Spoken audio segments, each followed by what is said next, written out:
Bueno, vamos a empezar hablando de la parte cefálica, hablando de dos partes o de dos patologías que son súper frecuentes y que es de suma importancia que ustedes sepan abordarlo desde el punto de vista de imágenes.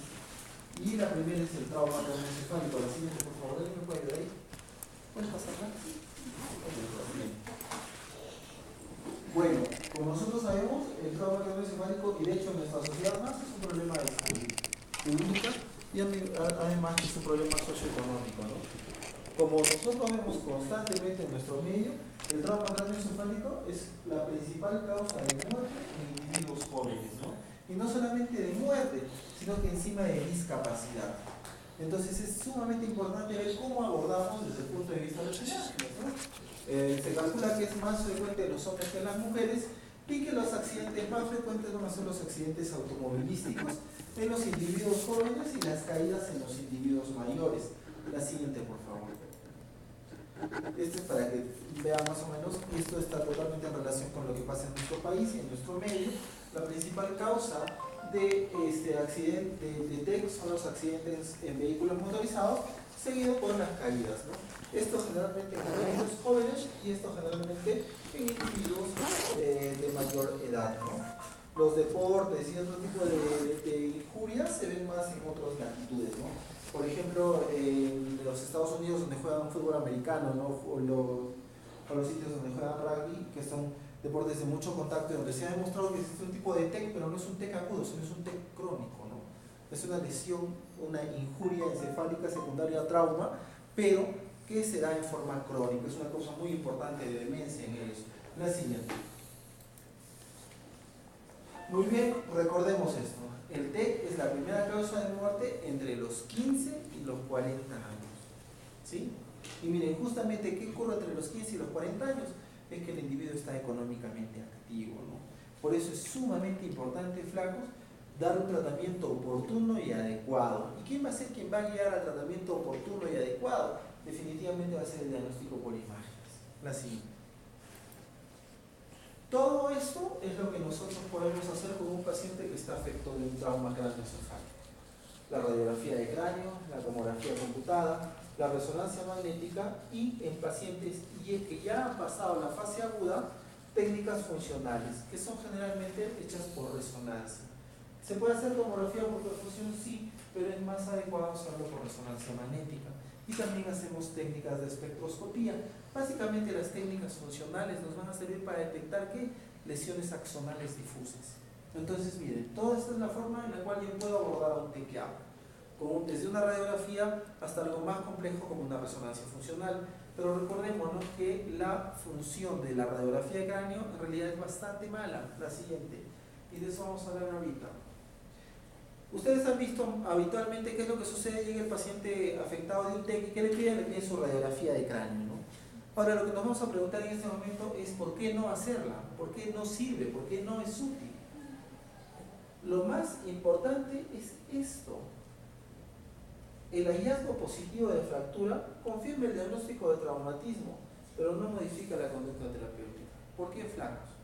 Tú puedes tener una tremenda fractura no deprimida, no desplazada, y no tener ningún tipo de lesión parenquimal. Ese paciente que no tiene ningún tipo de lesión parenquimal o de las envolturas del encéfalo y que sí tiene una fractura de cráneo, no se le va a hacer nada, ¿verdad? Pero sin embargo, la radiografía de cráneo es incapaz de demostrar presencia de lesión de la masa encefálica o de lesión de sus envolturas, ¿verdad? Nadie puede hacer un diagnóstico de hemorragia epidural o de hemorragia subdural por radiografía de cráneo, ¿no es cierto? Entonces la pregunta es, si el hecho de que tengas una fractura no modifica el tratamiento del paciente, ¿para qué le pides una radiografía? Más aún, la ausencia de fractura tampoco va a tranquilizarnos respecto a la ausencia o presencia de lesiones de la masa encefálica o de sus envolturas. Miren ustedes qué importante esto, ¿no? O sea, ¿en qué me ayuda la radiografía? Para decir que tenga fractura. Flaco. ¿Y si no tiene fractura, está libre de problemas? No. No. ¿Y si tiene fractura, se modifica el tratamiento? No. Entonces, ¿para qué lo pido? Por gusto. Por la prueba. Entonces, no se pide. Es un examen inútil al momento de evaluar a un paciente con trauma craneoencefálico. Sin embargo, ustedes ven en los hospitales en los cuales ustedes van, ¿qué es lo primero que le piden? Placa, dicen radiografía de cráneo. Y le dicen, ¿no? Todavía le dicen, ¿no? No señora, no hay fractura, vaya nomás. Quemado, quemadazo.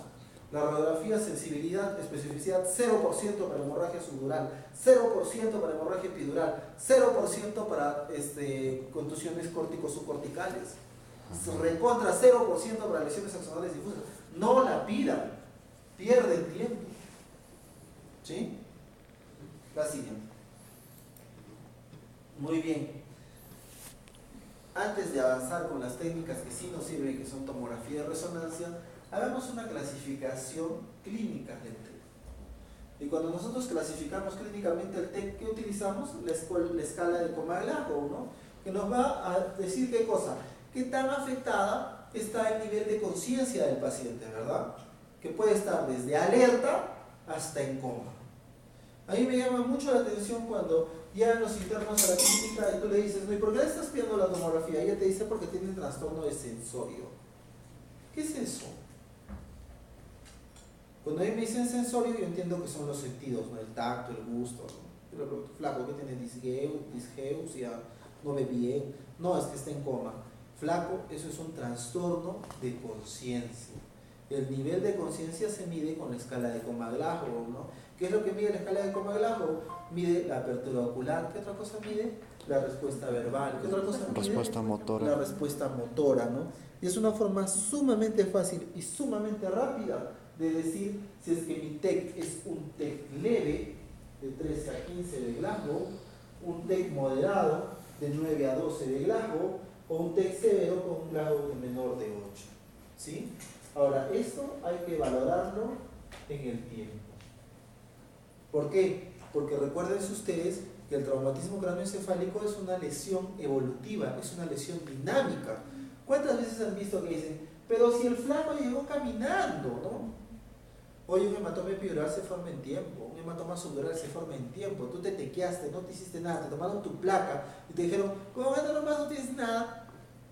Y a la semana estabas jalando piedras y cayéndote y convulsionando, ¿no? El TEC es un fenómeno evolutivo, flacos, al cual hay que evaluarlo en el tiempo. ¿Para qué nos sirve la escala clínica del TEC? A nosotros los imaginólogos nos sirve para ver a quién le tomamos. La siguiente. La tomografía definitivamente es un elemento que nos permite tener alta especificidad y alta sensibilidad al momento de valorar a un paciente tequeado. Pero le pedimos a todos, no flacos. ¿Cuándo hacemos una TAC a un paciente tequeado? En traumas leves, en TECs leves, solamente si se cumplen unos criterios, los cuales vamos a hablar en un rato. ¿A quiénes se les pide con mayor frecuencia? A los TECs moderados y severos. Y no solamente a esos TECs moderados y severos, sino que también pediremos a qué tipo de paciente. Se lo pediremos a aquel paciente que presenta deterioro progresivo en las primeras 72 horas. Monstruo, tu primera evaluación de Glasgow dio 13 de Glasgow, excelente. Te hospitalizaron, ¿por qué? Porque de repente estabas en un accidente de alta energía, ¿no? un impacto muy grande, donde hubieron muertos, ¿no? Y siempre dice la teoría del ATLS que a ese tipo de paciente tienes que observarlo, ¿no? Entonces tú lo observas, el día siguiente, el tipo que te conversaba normal y todo, tú le empiezas a hablar y tiene disartria y está hemipléjico. Entonces tú qué dices, acá hay un deterioro clínico evidente. Oye, pero entró con un Glasgow de 13, no importa, si ha deteriorado. A ese TEC o TAC o TEC. ¿A qué otro? Al paciente que tiene un TEC moderado a severo. A ese, a todos los metes al tumor. ¿A quiénes son los más? Dicen, a los borrachos. Porque no les puedes evaluar muy bien el estado de conciencia porque está bambeado por el trago, pues, ¿no? La siguiente. Muy bien, ¿cuáles son los criterios que nos van a decir a este que tiene TEC leve, a este sí le basas? Paciente con dolor de cabeza muy intenso, que presenta vómitos. Miren, tanto a los borrachos como a los viejitos.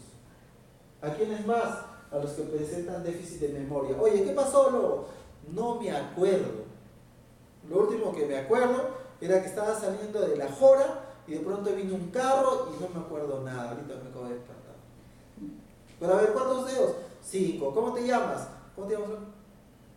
Davis. Entonces dice, flaco, no tienes nada, ¿no? Pero oye, ¿qué pasó? ¿Te acuerdas? No me acuerdo nada. Déficit de memoria a corto plazo. Este vato. Oye, lo pescaron a Davis que estaba saliendo pasa total y lo chancó el carro. Ese vato. ¿Quién otro vato? Sí o sí. Sí, digamos, físicos de trauma supraclavicular. O sea, de acá para arriba. Fractura del cuello, fractura de las clavículas, fractura de la columna cervical. ¿Por qué, flacos? Porque acá ¿qué hay? Estructuras vasculares, Estructuras nerviosas. vasculares, ahí está la arteria carótida y esas estructuras están las arterias vertebrales. Esas estructuras vasculares, flacos, frente a un trauma de alta energía, pueden disecarse, pueden hacer vasoespasmos, pueden hacer isquemias, pueden trombosarse.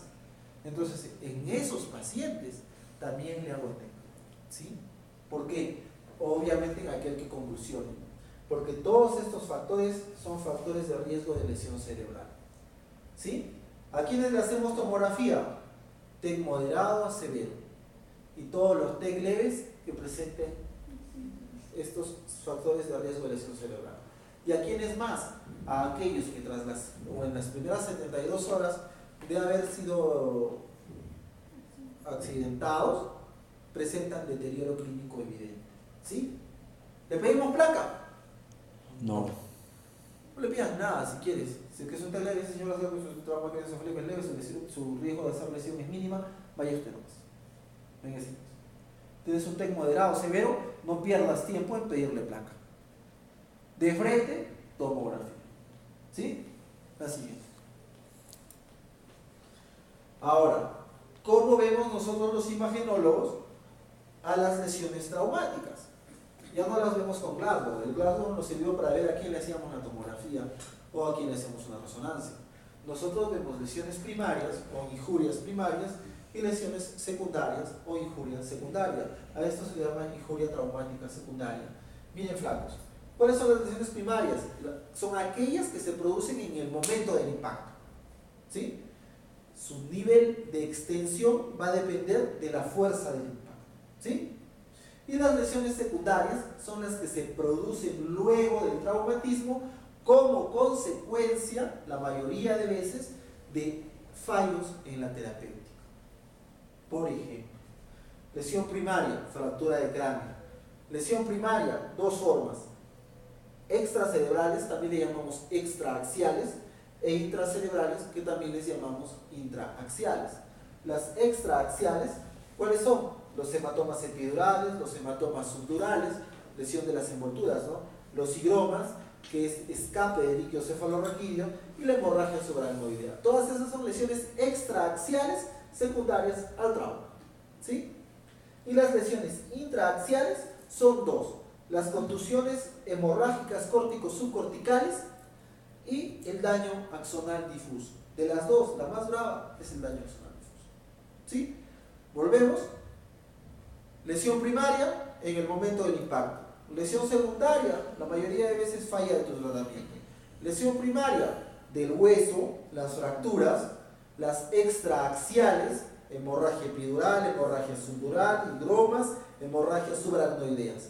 Y las lesiones intraaxiales, contusiones hemorrágicas y lesión axonal difusa, huevazo, ¿no? ¿Cuáles son las lesiones secundarias? Fuerte impacto, edema cerebral, mal manejado, lesión secundaria. Herniaciones cerebrales, está tan hinchado que el cerebro se hernia. En un rato vamos a ver las herniaciones. Injurias vasculares y lesiones isquémicas. ¿Cuál es el problema? Yo puedo entrar con un hematoma epidural. Ese hematoma epidural, si es evacuado a tiempo, el paciente no tiene ninguna secuela.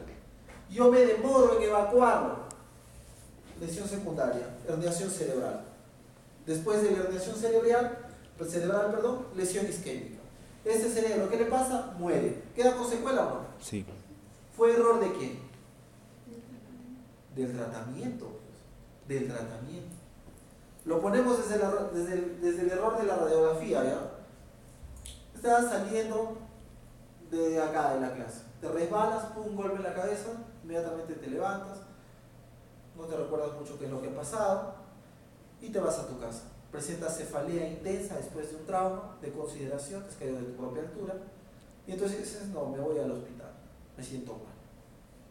Y en el trayecto vomitas. Mira, trauma considerable, pérdida de la conciencia a corto plazo, pérdida de la memoria a corto plazo, perdón, cefalea y vómitos. Llegas al hospital Carrión, te atiende el interno de emergencia y te dice, Xochera, ¿cómo estás? Estoy bien, pero me duele mucho la cabeza, acabo de vomitar. No te preocupes, hermano, te vamos a tomar tu plaquita. Te toman tu plaquita. No tienes nada, loco. Anda nomás. Gracias, hermano. A los 2 días estás anisocórico y presentas una convulsión. Te hacen una tomografía. En la tomografía vemos un tremendo hematoma subdural con desviación de la línea media, herniación transfacial, y vemos que uno de tus hemisferios está más hipodenso que el otro. Ya no te vas a despertar igual. Vas a quedar secuelado. ¿Por culpa de quién? Del interno. Del interno. Pero no es culpa del interno, es de quien le enseñó. Pero ahora ustedes no van a cometer ese error. La placa no sirve, no sirve. Si ustedes van a decidir algún tema de imágenes, que sea una tomografía. Y ya saben en quién tienen que tomar. ¿Sí? Y ya saben que esto es culpa del golpe. Esto es culpa del médico. ¿Sí? Así. Muy bien, vamos a las fracturas. Las fracturas, las que nos interesan, sobre todo, son las fracturas con hundimiento. Las fracturas pueden ser lineales, puede ser diastasis de la sutura, o sea, el golpe ha sido tan fuerte que la sutura, que ustedes saben ya que está fusionado cráneo con cráneo, hay una sinostosis ahí, ¿verdad? Se abre, claro. Se abre más de 3 milímetros, tú dices diastasis. La diastasis, ¿qué traduce? Trauma de alto impacto. La fractura diastásica, ¿la verá en la radiografía? Jamás. La radiografía puede haber una fractura lineal si está en plano no ortogonal y también puede haber una fractura con hundimiento, pero la otra no. Son estos 3 tipos. De estas 3, ¿cuál me interesa sobre todo? La fractura con hundimiento. ¿Por qué? Porque cuando la calota craneana se ha hundido más allá del diploe, me identifica gran riesgo de funcionar como un foco epileptógeno. Esa es la fractura que el neurocirujano entra y la levanta. ¿Sí? La siguiente. Ahora miren, flacos. Las fracturas lineales, la gran mayoría, se van a situar ¿dónde? En la calota craneana. Miren, ¿qué vas a comparar? Pues una radiografía con una tomografía, ¿no? Acá estoy viendo la calota craneana, estoy viendo la escama del occipital y acá estoy viendo una solución de continuidad. Tengo que verla en ventana ósea. Si la veo en otra ventana, me la voy a comer, no la voy a ver. Esto tiene que verse en ventana ósea. Y miren, en una reconstrucción de volumen rendering, que así se llama, veo el trazo de fractura ahí. Ahí está. La radiografía jamás de los jamases la va a ver. Adicionalmente, ¿qué voy a ver yo en una tomografía? Si adentro en el parénquima, ya sea en las envolturas o intraaxialmente, hay lesión asociada, ¿verdad? Y el 17% de las fracturas se dan en la base del cráneo. Las más importantes de ellas son las que se dan en la porción escamosa del hueso occipital, en el peñasco, en el peñasco del hueso temporal. ¿Por qué son importantes estas fracturas que se dan en el peñasco del temporal, flacos? ¿Por qué? Porque ahí está pasando el órgano de la audición y está pasando el nervio facial, ¿no? Entonces, algunas de esas fracturas podrían producir lesiones auditivas o lesiones vestibulares, o también podrían producir parálisis facial. Por eso es importante, ¿sí? Entonces, recordemos, las fracturas ¿de qué tipo pueden ser? Lineales, deprimidas y diastásicas. Las lineales, la gran mayoría en la calota. Las menos frecuentes, en la base del cráneo. Pero de esas de la base del cráneo, ¿cuáles me preocupan mucho? Las fracturas del peñasco. ¿Y el signo clásico cuál es? Como dicen, le está saliendo sangre por el oído, no es estampa. La mayoría de sangrados de las otorragias son producidas por fractura de las celdas mastoideas, del peñasco. ¿Sí? Esa es una lesión que muchas veces pasa inadvertida y que genera mucha secuela en el paciente. La siguiente.